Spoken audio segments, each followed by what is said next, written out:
Okay, today's topic is retirement or death of a partner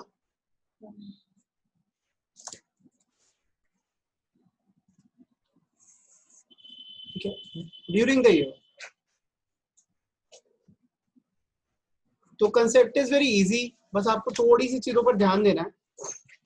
तो अभी तक जो हम क्वेश्चंस करते आए हैं उसके अंदर था क्या, हमारा फाइनेंशियल ईयर अगर 1 अप्रैल को स्टार्ट हो रहा है तो वो एंड होता है 31 मार्च। तो जनरली पार्टनर की रिटायरमेंट और डेथ इस डेट पर दिखा देते हैं। जब हम पार्टनर की रिटायरमेंट और डेथ इस डेट के बाद दिखाते हैं, लाइक 1 अप्रैल को दिखा दिया, 31 मार्च, दोनों में से किसी भी डेट को दिखा दी, तो उसमें क्या होता है, इस ईयर का हम ऑलरेडी लेट्स से ये 2019-20 था, इस साल का जो प्रॉफिट है वो हम उसे दे ही चुके हैं, ठीक है।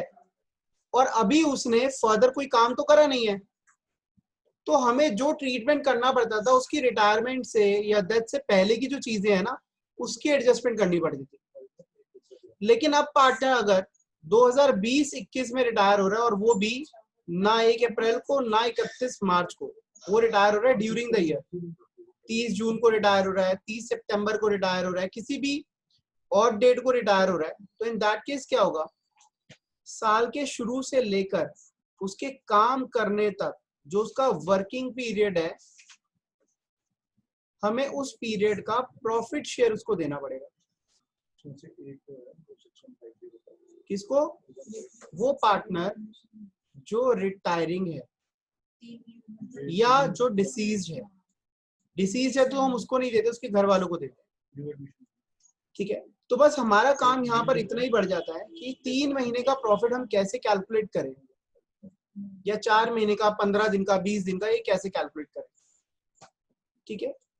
जब इस प्रॉफिट शेयर को आप रिटायरिंग या डिसीज पार्टनर को देते हो, because this is not the actual profit, 3 महीने में आप प्रॉफिट एग्जैक्ट निकाल नहीं पाते, तो in that case what happen, 3 महीने का जो प्रॉफिट है वो आप एस्टिमेट करते हो, ठीक है। That is not the actual profit, but आपको तो देना है, वो पार्टनर जा रहा है तो अपना शेयर मांग रहा है, तो आप जो उसका शेयर है profit and loss suspense account के थ्रू देते, ठीक है।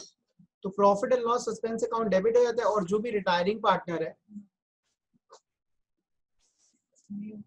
या जो भी डिसीज्ड पार्टनर, उसका अकाउंट, उसका कैपिटल अकाउंट क्रेडिट हो जाता है, कैपिटल और करंट अकाउंट, बस इतनी सी बात। अब क्वेश्चन अराइज होता है कि भाई प्रॉफिट को एस्टिमेट कैसे करें, प्रॉफिट एस्टिमेशन पे क्वेश्चन है कि भाई 3 महीने का प्रॉफिट हम कैसे निकालें। तो यहाँ पर तभी मैंने वर्ड एस्टिमेशन यूज करा। एस्टिमेशन का मतलब क्या है, हम एक्चुअल प्रॉफिट नहीं निकाल रहे, हम एक अंदाजे से प्रॉफिट निकालने वाले। तो आज जो हमारा काम होगा that will be estimation of profits, और इस पर मैं कुछ एग्जांपल्स के साथ बात करूंगा। हाँ जी, so this is the question. एक छोटा सा एग्जांपल लिया मैंने समझाने के लिए कि ये क्या है, कंसेप्ट है क्या। एक्स, वाई और जेड 3 पार्टनर्स हैं जिनका रेशियो है 2:1। जेड रिटायर हो रहा है, जेड का शेयर कितना है 1/5। कब रिटायर हो रहा है? 30 जून 2020 को। साल शुरू होता है 1 अप्रैल, ये रिटायर हो रहा है 30 जून को, मतलब इसने 3 महीने इसका वर्किंग पीरियड रहा है। Calculate Z share and profit to be transfer to his capital account. हमने जेड को कितना प्रॉफिट शेयर करना है, प्रॉफिट ट्रांसफर करना है, उसकी कैपिटल अकाउंट में कितना प्रॉफिट डालना है, ये हमने कैलकुलेट करना है, ठीक है। Profit till date of Z's retirement should be calculated on the basis of profit of corresponding period in previous year. What does it mean? Corresponding period मतलब पिछले साल का 1 अप्रैल से 30 जून का प्रॉफिट ले लो, ठीक है, और आप उसको शेयर दे दो। अब पिछले साल प्रॉफिट कितना हुआ? 6 लाख। अब देखिए इसको सॉल्व कैसे करेंगे।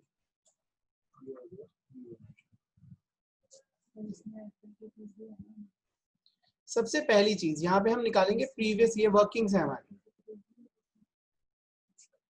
प्रीवियस ईयर का जो प्रॉफिट है दैट इज 6 लाख। ये प्रीवियस ईयर का मतलब क्या होता है? 2019-20। 2019-20 का मतलब क्या होता है? 1 अप्रैल से लेके 31 मार्च। तो 3 महीने का प्रॉफिट जो है वो कितना होगा? 3 महीने कौन से? 1 अप्रैल से लेके 30 जून। हाँ जी, आप में से कितने लोग हैं जो पूरे साल के प्रॉफिट को 3 महीने के प्रॉफिट की फिगर निकाल सकते हैं इस फिगर से? फटाफट निकाल के बताइए मुझे।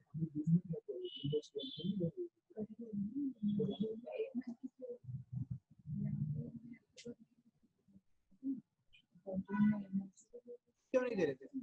ठीक है, 3/12 से मल्टीप्लाई कर देंगे तो दैट विल बी 1,50,000। 3 महीने का प्रॉफिट, एस्टिमेटेड प्रॉफिट आ गया हमारे पास। ठीक है, this is estimated profit for 3 months. तो ये हमारा बेस बन गया। अब Z का शेयर निकाल लो इसमें। Z का शेयर कितना बनता है? अगर हम मान के चले इस साल भी 1.5 लाख का ही प्रॉफिट है तो Z का शेयर बनता है 1/5, दैट इज 30,000। तो क्वेश्चन ने क्या कहा था? क्वेश्चन ने कहा था आप प्रीवियस ईयर को बेस ले लो और Z को उसका शेयर इन प्रॉफिट ट्रांसफर कर दो। तो Z को उसका शेयर इन प्रॉफिट, ये मैं रेड से कर लिख रहा हूँ जर्नल एंट्री। एंट्री क्या बन जाएगी? प्रॉफिट एंड लॉस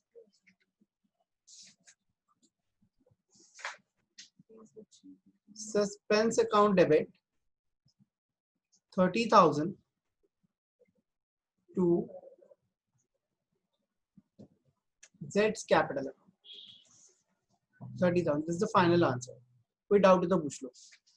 हाँ जी, दिस वाज टाइप 1। आप लिख लेना इसके अंदर ये टाइप 1 कैलकुलेशन है। अब मैं आपको दूसरी कैलकुलेशन सिखाने वाला हूँ। एग्जाम्पल जो है सेम एज अबव, बिल्कुल ऊपर वाले की तरह ही है, लेकिन इसके अंदर चेंज क्या है देखिए। इसके अंदर कह रहा है Z's share in profits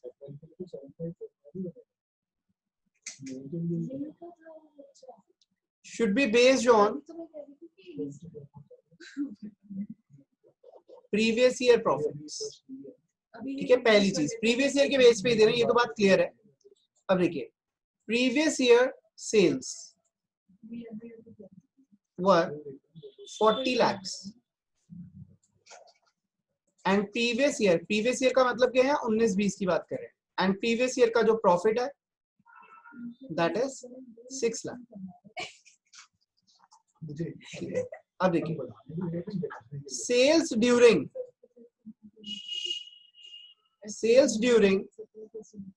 1st of April 2020 to 30th June 2020 is 8 lakh।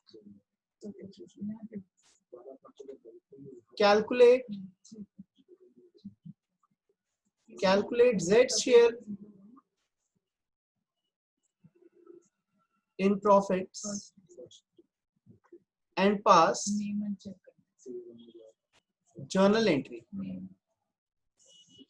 ठीक है, अब थोड़ा सा अपने दिमाग को दौड़ाइए। इंफॉर्मेशन जो दी है आपको आंसर उसी से निकालना है। अब कैसे यूज करें इस चीज को? देखिए, 2019-20 की अगर मैं बात करूं, मेरा जो प्रॉफिट था वो था 6 लाख और सेल कितनी थी? 40 लाख। ठीक है, तो अगर मैं परसेंटेज ऑफ प्रॉफिट निकालूं तो कितना आ जाएगा?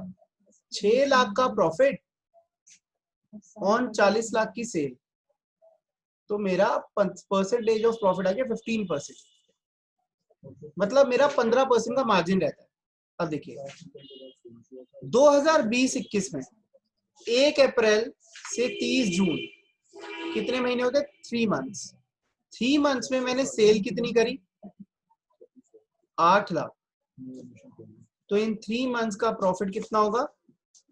इस 8 लाख का 15%, तो निकल आया 3 महीने का प्रॉफिट। अब इसको 3/12 मत करने लग जाना, क्योंकि 3 महीने की सेल है तो उससे प्रॉफिट भी 3 महीने का ही निकलेगा।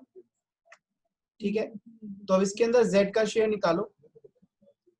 Z शेयर इज 1,20,000 इंटू 1/5, तो ये कितना आ जाएगा? 24,000। एंड जर्नल एंट्री क्या हो जाएगी?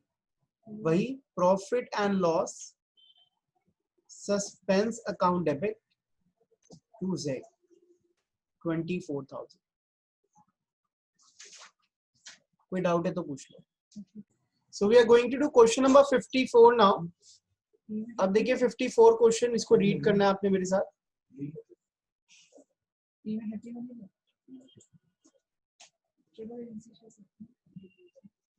ठीक है, याद रहे क्वेश्चन कौन सा कर रहे हैं हम? Question number 54। ठीक है, फटाफट revaluation account, partners capital account और बैलेंस शीट बना लो, उसके बाद हम स्टार्ट करते हैं। फॉर्मेट्स रेडी है। अब हमने क्या करना है, क्वेश्चन के अकॉर्डिंगली चलना है। और वो कह रहा है building be revalued at 22 lakh, building was 18 lakh और उसको रीवैल्यू करा हमने तो 22 लाख की मिली, तो 4 लाख का यहाँ प्रॉफिट आ गया। तो by building revaluation account credit हो जाएगा इस प्रॉफिट से। जैसे हम पहले क्वेश्चंस करते थे सिमिलरली वैसे ही करना है। बिल्डिंग को यहाँ हम 22 लाख दिखा देंगे। ठीक है, नेक्स्ट इन्वेस्टमेंट्स को वैल्यू करा 3 लाख। इन्वेस्टमेंट्स जो है 4 लाख की है, ठीक है, और 3 लाख की रह गई है।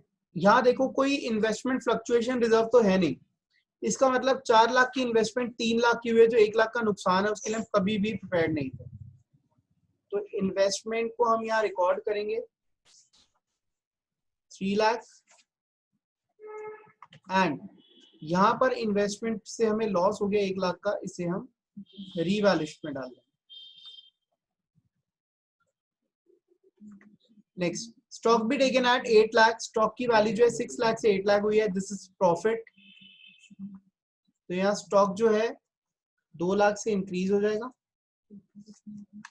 और बैलेंस शीट के अंदर स्टॉक जो है 8 लाख का आ जाएगा।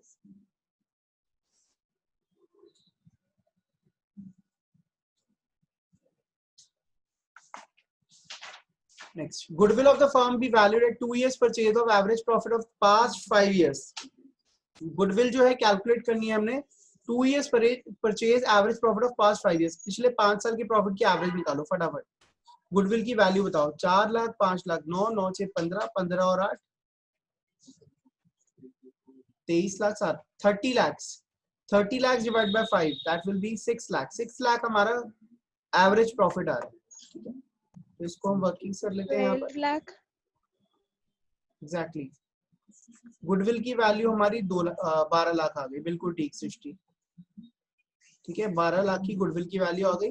अब इस गुडविल की वैल्यू में हमने ये देखना है एंट्रीज क्या होती है, गेनिंग टू सैक्रिफाइसिंग, पता है ना आप सबको। गेनिंग टू सैक्रिफाइसिंग की एंट्री हमने करनी, इनका रेशियो था 5:3:2 था। रेशियो वाज 5:3:2, 2 चला गया, 5 और 3 रह गया, सी चला गया ना, यहाँ सी इज द रिटायरिंग पार्टनर। तो 5 और 3 ही हमारा गेनिंग शेयर बन जाएगा। ठीक है, सो ए और बी कॉम्पेंसेट करने वाले हैं सी को। 12 लाख की गुडविल का 2/10 दैट इज 2,40,000। ये 2,40,000 सी को कॉम्पेंसेट करना है, ये करेंगे 5:3 में। तो ये हो जाएगा, ये आ जाएगा 8,335, 1.5 लाख और 90,000। ए से कटेगा 1.5 लाख और बी से 90,000। तो यहाँ आ जाएगा ए बी सी, ये देखिए by A and by B they are going to compensate 1.5 lakh और 90,000 और ये आ जाएगा 2C 1.5 लाख और 90,000। और यहाँ वर्किंग नोट नंबर 1 की रेफरेंस भी देंगे। ठीक है, कह रहे C's share of profit up to date of retirement to be calculated on the basis of average profit of preceding 3 years. पिछले 3 साल के प्रॉफिट जो है वो ये है 7 लाख, 8 लाख। पिछले 3 साल कौन से होते हैं, 17, 18, 16, 17 और 15, 16। तो that is 8 lakh, 7 lakh, 15 plus 6 21। तो 21 लाख का एवरेज हो गया 7 लाख। ठीक है, कैलकुलेट कर लेते हैं, मैं कैलकुलेट करके दिखाता हूँ। वर्किंग नोट नंबर 2 बनाएंगे।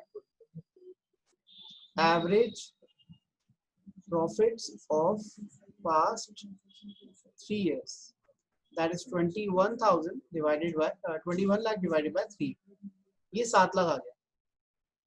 ये हमारा एवरेज प्रॉफिट्स आ गया। अब इस एवरेज प्रॉफिट के बेस पर वो कह रहे 30 जून तक उसने काम करा है। 1 अप्रैल से 30 जून होते 3 महीने। तो 3 months profit, 3 months estimated profit जो है, एस्टिमेटेड प्रॉफिट्स, तो ये हमारे निकल जाएंगे 7 लाख इंटू 3/12, क्योंकि एनुअल एवरेज प्रॉफिट निकाला ना हमने, तो ये कितना आ जाएगा 4,175,000, 1,75,000 आ गया। ठीक है, अब इस 1,75,000 में सी का शेयर निकालना है। सी का शेयर कितना है 1,75,000 में, दैट इज 2/10, 35,000। ये हमने इसको देना है और इसकी जर्नल एंट्री क्या होती है, P&L सस्पेंस टू सी, 35,000। सी को हमने क्रेडिट करना है,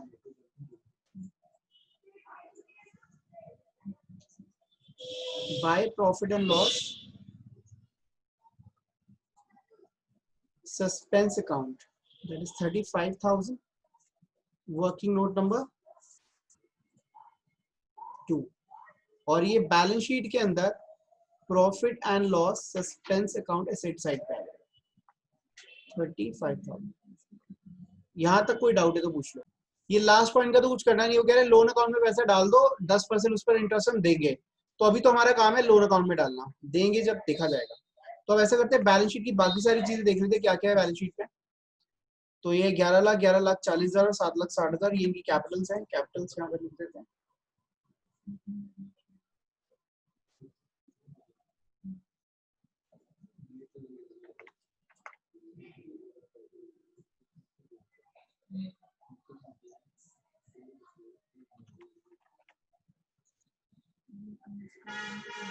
7,60,000। वर्कमैन कॉम्पेंसेशन रिजर्व के अगेंस्ट कोई लायबिलिटी नहीं होती तो उसको हम ओल्ड रेशियो में बांट देते, तो वर्कमैन कॉम्पेंसेशन रिजर्व को हम 10 लाख के रिजर्व को हम ओल्ड रेशियो में बांट रहे हैं। ओल्ड रेशियो हमारा 5:3 है, तो 5 लाख, 3 लाख और 2 लाख, ये बढ़ गया। Creditors as it is balance sheet में चले जाएंगे। क्रेडिटर्स सब कुछ अपडेट करते हुए चलना है, कुछ भी बात के लिए नहीं रुकना। अच्छा, एम्प्लॉय प्रोविडेंट फंड, ये भी हमारी लायबिलिटी होती है, कहीं इसको बांट मत देना, पार्टनर्स का पैसा नहीं है, एम्प्लॉयज का पैसा है। Building investment stock, debtors, debtors रह गया था यहाँ, डेटर्स 10 लाख। बैंक भी एज इट इज रहेगा क्योंकि बैंक में ना कुछ आया है ना कुछ गया है, तो बैंक बैलेंस भी 6 लाख एज इट इज रहने वाला। ठीक है, तो ये अब रह गया रीवैल्यूएशन प्रॉफिट लॉस, तो ये आ गया 4 लाख, 2 लाख, 6 माइनस 1, 5 लाख का प्रॉफिट आ रहे हैं, दैट इज रीवैल्यूएशन प्रॉफिट। इस प्रॉफिट को हम डिस्ट्रीब्यूट कर देंगे ए, बी और सी में, तो 2.5 लाख, 1.5 लाख और 1 लाख बाय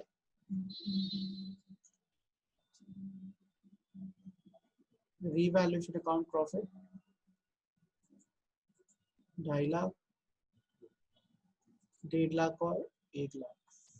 हाँ जी, अब देखिए सबसे पहली चीज सी के ड्यूज निकालेंगे जो उसके लोन अकाउंट में ट्रांसफर होंगे। सी के ड्यूज देखिए 7 to 9, इसके ड्यूज निकालिए फटाफट। सो सी के जो ड्यूज आ रहे हैं दैट इज 13,35,000 बैलेंसिंग फिगर, और इनकी कैपिटल बैलेंसेस निकाल लो, सबको कैपिटल बैलेंसेस निकालिए। इनके बैलेंसेस जो आ रहे हैं दैट इज 17 लाख और 15 लाख। ठीक है, अब ये फाइनल बैलेंसेस हम यहाँ लिख देते हैं। कैपिटल के अंदर ए और बी है, 17 लाख और 15 लाख, दैट इज 32 lakhs। और यहाँ आ जाएगा C's loan account, that is 13,35,000। तो हमारी बैलेंस शीट यहाँ मैच हो जाएगी। कोई डाउट है तो आप यहाँ पर पूछ सकते हैं। अब हम डेथ पर क्वेश्चंस करने वाले हैं, इसमें कुछ खास नहीं है, सिर्फ यही पूछेगा प्रॉफिट कैलकुलेट करो। Kumar Verma and Naresh were partners in a firm, profit और लॉस रेशियो इनका 3:2। On 23rd of Jan Verma died, देखो कितनी और डेट दे दी, 23rd of Jan। Verma share of profit till the date of his death was calculated, ये तो कैलकुलेट करा ही हुआ है, पास जर्नल एंट्री, तो आपने जर्नल एंट्री पास करनी। जर्नल एंट्री क्या होती है, profit and loss suspense to Verma, कितना 2356। तो ये तो सॉल्व ही दिया हुआ था, इसमें तो सिर्फ जर्नल एंट्री पास करी थी। कोई डाउट इसमें? नेक्स्ट कह रहे ए बी सी पार्टनर्स हैं 2-1 में। C died on 30 June. Profit and sales for the year 1,10,00,000। ये देखा क्वेश्चन अभी भी करा हमने। Sales during April to June, April से जून की सेल बता दी 1.5 lakh. You are required to calculate share of profit of C up to the date of his death. ठीक है, तो इसको हम सॉल्व करते हैं।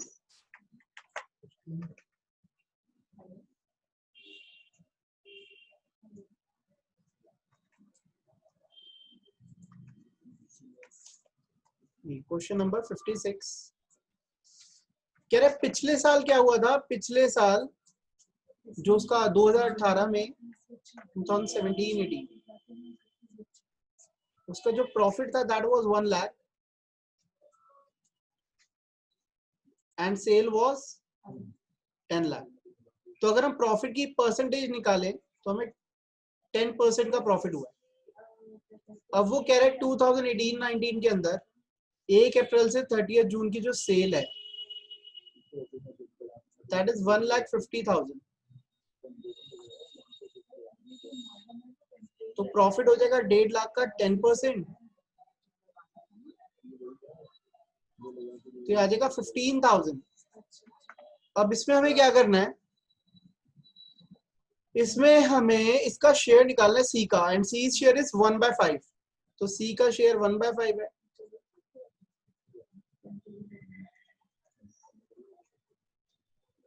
$3,000। ठीक है, इसकी जर्नल एंट्री क्या हो जाएगी, profit and loss suspense, profit and loss suspense to C.